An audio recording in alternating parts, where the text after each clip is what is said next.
Welcome to Madame Raven's. This way to the library. She's been expecting you.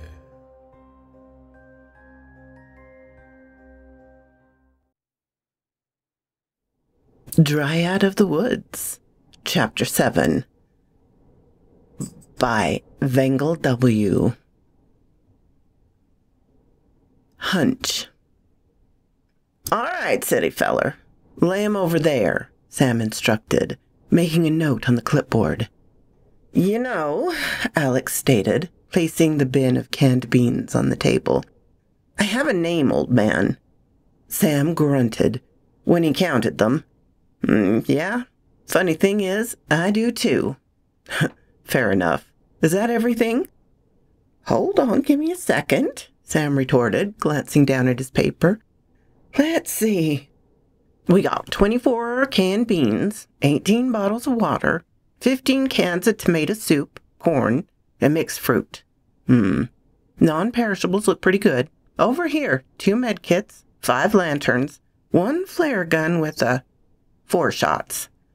So are we good then?" Sam glared at him.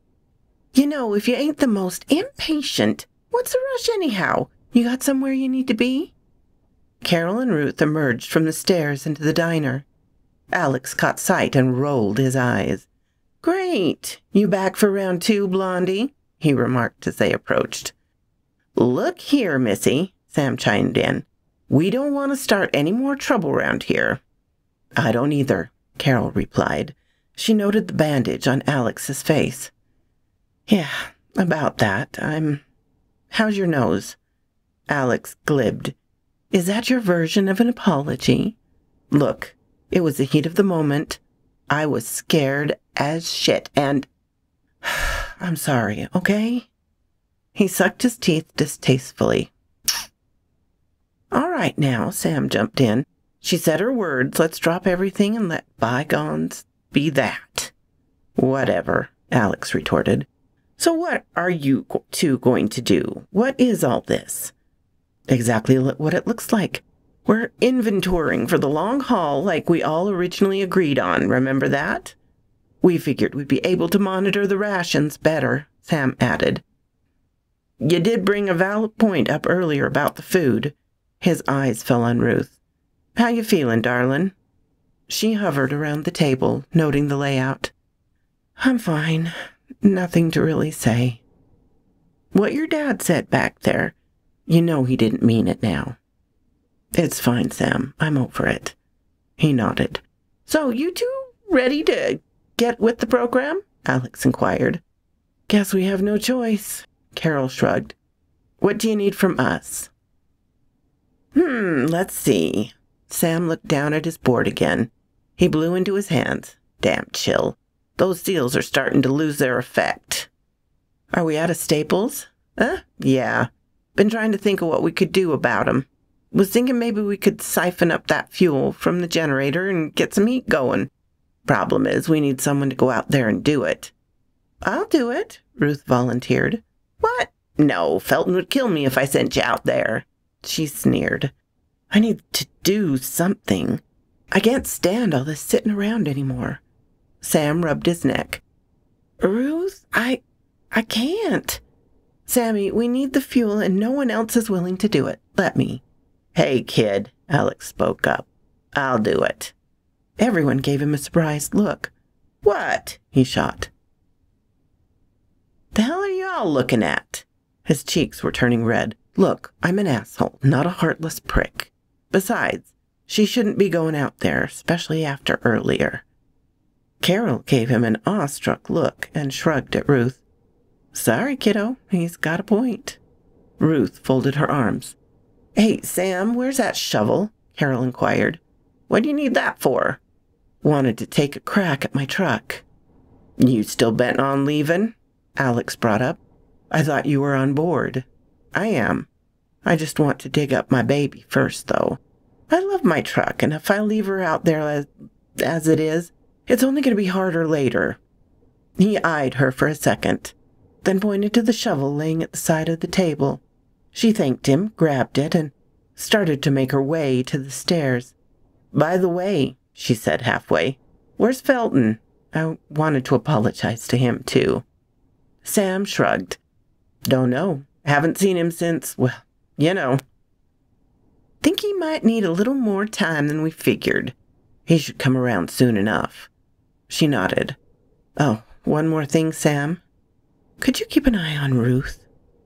Betrayal etched across Ruth's face, forming a mean glare. Sam exchanged a confused look between the two. Sure? Why exactly? Just make sure she doesn't do anything stupid. Alex shivered, blowing into his hands as he waited for the last few drops of fuel to drain through the tube, leading from the generator into a container. This is taking forever, he whispered to himself. He was already feeling regret coming out there in the first place. The damn place was like a beacon for chill. With the sun setting, the chill had been enhanced. Nature sure knew how to kick a guy in the nuts when he was already down. Alex zoned out on the lantern in the snow. The dancing fire inside provided a small circle of light against the consuming darkness around. He couldn't see how anyone thought being out here was peaceful. The thought of being exposed to vast emptiness, even in the shack, didn't hold the slightest comfort. His eyes returned to the bucket when he began to hear the steady flow of fuel dwindle to droplets. Finally, he exclaimed. As he crouched to collect the container, he started to hear a sound in the distance. He paused to listen. It sounded like the crunching of snow just outside the shack. They were heavy footsteps. Who the hell would be moving around out here? Instantly his thoughts flashed on Ruth. Had she come outside after all? She did seem like the rebellious type, almost a reflection of him at that age. He sighed, grabbing the lantern on his way out, ready to scold her. God, I'm acting like the damn kid's mine, he thought. He poked his head out of the shack, ready to chide her. Everything outside was cloaked in darkness. He couldn't even make out the trees on the horizon. He could hear the heavy footsteps continue up ahead. Alex held up his lantern and was able to vaguely make out a figure. Who's there? He called. Kid, that better not be you. Whoever it was halted, but didn't respond. Hey, is that you? Look, it's too cold for games. The figure remained silent. Alex felt his patience starting to wane as he approached them. As he did, whispers started to fill the air. Startled, he looked around, attempting to find their owner, but all he could see was darkness. You hear that? He asked. Somebody else out here with you? The voices grew louder in response. He couldn't make out what they were saying. He turned his attention back to the figure and proceeded closer. Why aren't you saying anything? He closed the distance to them, his light slowly casting over them, revealing the back of Felton. You, Alex said softly. What the hell are you? Yet his words fell flat. You, Alex said softly. What the hell are you? Yet his words fell flat when Felton turned around. Alex couldn't believe what he was seeing. His eyes were a bright blue glowing like embers. He took a few steps back in shock. The glare Felton gave was intense, filled with malice. You all right, man? What's going on with your eyes? Without hesitation, Felton swiftly walked up to him. He grabbed Alex's collar and threw him against the wall and started choking him. What are... Alex could barely talk as he felt the air being squeezed out of him. He tried to free himself, but failed to against the giant's vice grip. All the while, Felton's unblinking blue gaze burned into his own, like he was peering directly into his soul. Alex could feel his vision quickly fade. His eyes began scanning its surroundings, hoping to find anything that could prove useful before it was too late. Finally, he noticed the lantern still in his hand. He lowered it to the best of his ability and with all his might slammed it against the brute's head. Felton was barely fazed. In fact, the blow seemed to enrage him, tightening his grip around Alex's neck, forcing out a gag from him. With options limited, Alex repeated the action. His pounding heart started to slow down. With it, Alex could feel each blow growing weaker. He was running out of time. Yet he threw in another blow, and then another, until eventually the glass broke, releasing the flames over Felton's coat. Finally, Felton let go, screaming out in pain. His screams didn't sound like his own, though. It was layered as if several others cried out in agony alongside him. Alex fell to the ground, feeling air once again rushing into his burning lungs. He struggled to find his feet as Felton, or whatever the hell he was, attended to the flames consuming his jacket. Alex eyed the window back to the inside. Once he found the strength to stand, he made a break for it, but instantly he felt a harsh grip snag his shoulder. He glanced back to see Felton, the flames now reduced to smoke, but half of his face was left charred. The gleam in his eyes seemed to grow brighter. The burns seemingly providing little pain. With insane strength, he reeled Alex back and lifted him like nothing, and heaved him straight into the wall of the shack, splitting the wood in the process. Alex felt an ungodly pain as the wind was torn from his lungs, while his head smacked against the wall. He collapsed to the ground. The world around slowly faded to black as the snow from the roof of the shack crashed into him, burying his body. Carol dug her shovel into the snow. Just as she had feared, it had hardened over the previous night. It was more ice than anything. She lifted a large clump with the weight of a boulder and tossed it to the side. She felt guilty outing Ruthie as she had, but the kid had her whole life to still live. Carol couldn't let her throw it all away. Ruth was right that the creature, whatever it was, had to be stopped. But there was a better way, one that didn't involve giving in to it.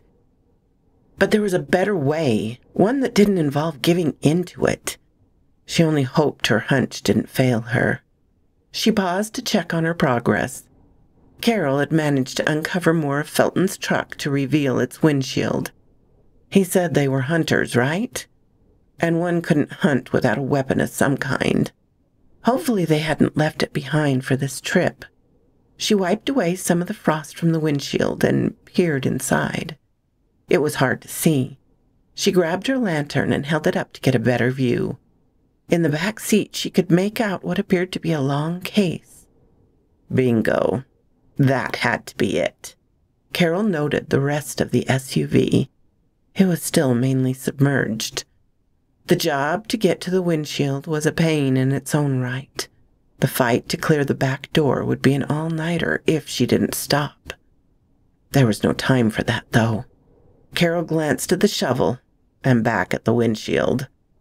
Felton wasn't going to like this, but she was already neck-deep in crap from her previous incident.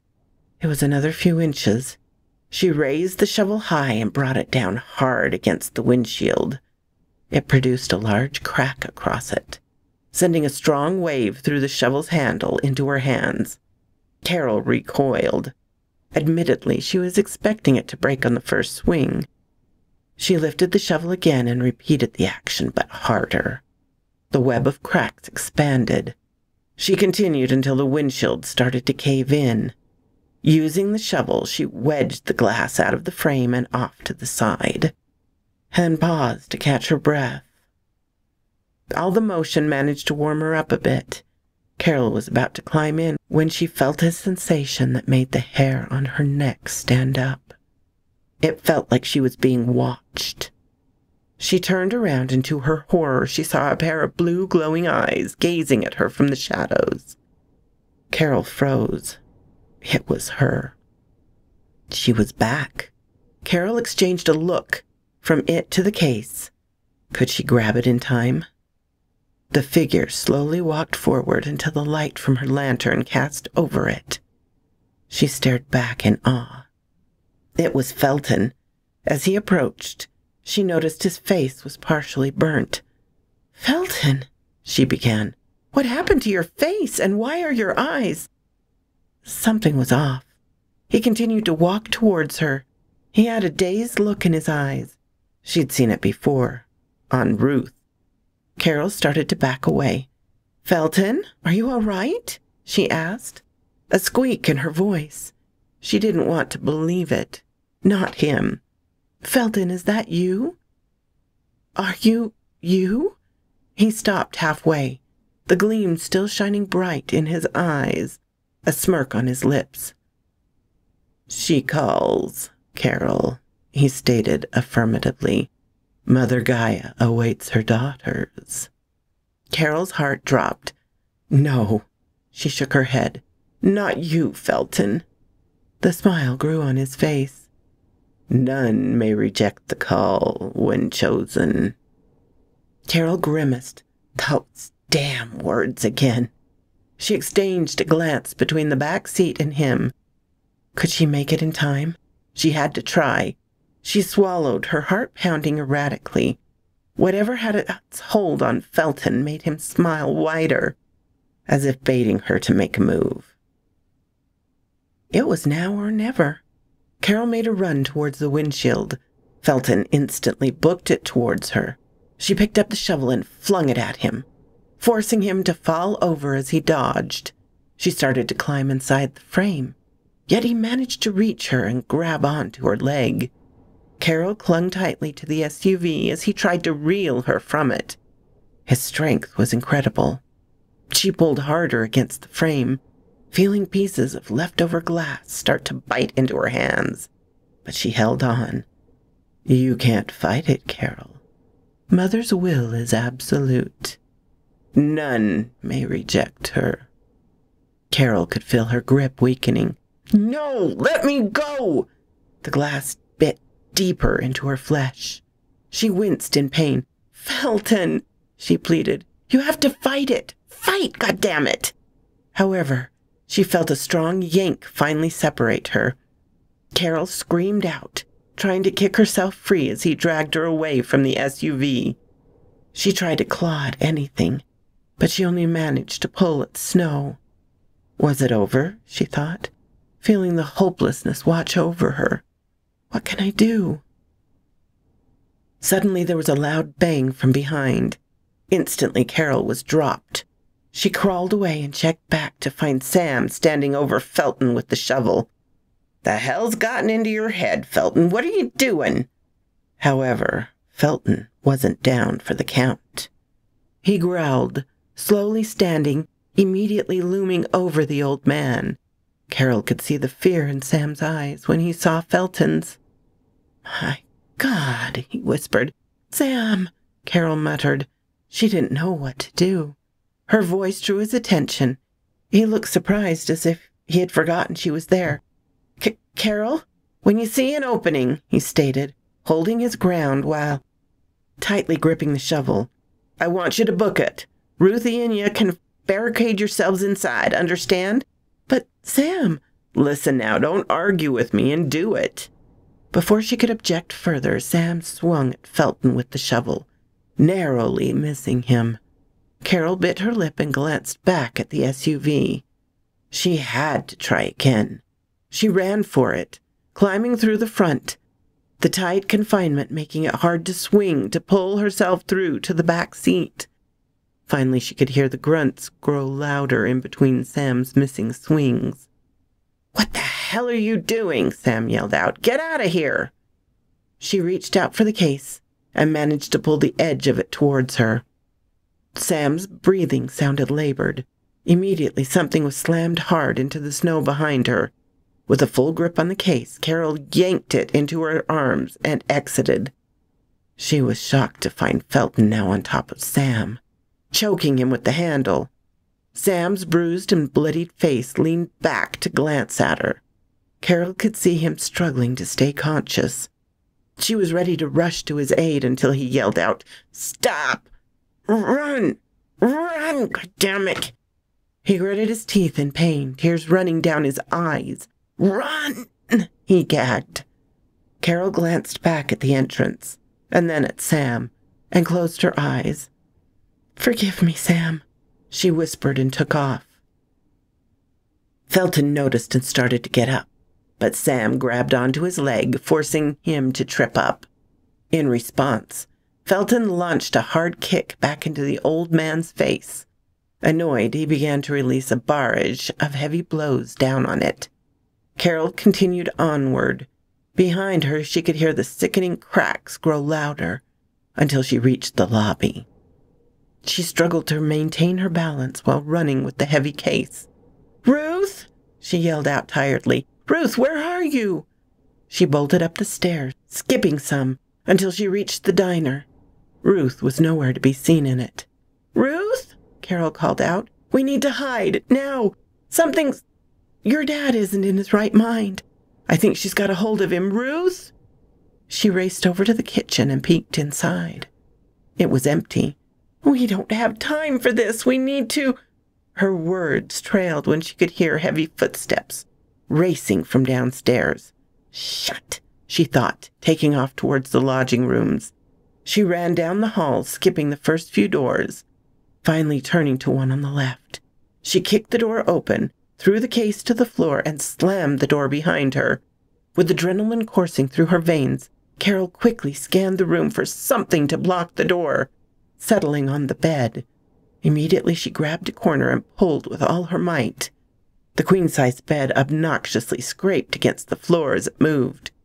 With it cleared from the wall, she got behind and pushed it until it was pressed up tight against the door. Once that was complete, she froze, listening, fighting to slow down her breath. Was he near? Beyond the door? She could hear the heavy footsteps moving slowly. It was clear he had reached the diner.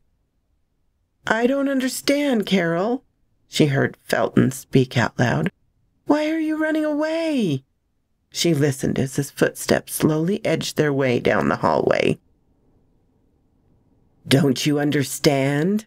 It's the highest of honors to be chosen by Mother Gaia. It's a chance for her daughters to be recognized, to note their worthiness." Carol flinched as she heard a loud slam from the door being shattered open in the distance. "Sons like myself can never be worthy. We can only be her tools, but at least we can still serve." There was another loud crash from a door, but much closer. Carol glanced around the room, looking for an exit. She noted the window and peeked out. The drop was much higher than the diner's angle, leaving a chance to injure herself. Yet, staying put wasn't a plausible option either. She was a sitting duck here. Did she want to risk it, though? As she pondered this, she noted something in the distance. It was a figure moving in the snow. She squinted and immediately her eyes lit up. It was Ruth. What the hell was she doing out there? Carol traced ahead and saw that she was headed to the forest beyond. That idiot, she thought. She was going through with it. How could she give in so easily? Carol was ready to call out to her when there was another loud slam, this time from her door. Fortunately, the bed prevented Felton full access in, but he immediately began to slide it. Carol ran up to the bed and leaned against it. "Carol, stop fighting it. None may resist the call." She could see his half-burnt face peeking through the cracks of the door as he gave it another strong slam. She struggled to hold her weight up against his. If he kept this up, it was over. Once again he scanned the room, hoping to find something that could assist. Her eyes lit up when they fell upon a large case sitting a few feet away. She leaned her back up against the bed and attempted to use her foot to scoot it closer. She could feel the bed falter even more from another strong slam. Tears welled up as she extended the edge of her foot further out. Time was running out. She took a risk and let go of the bed to grab the case, and quickly slammed back up against it. Carol quickly unfastened its snaps, paused for a second to exhale. This was it. If there was anything but a weapon on the inside, she was screwed. She opened the lid.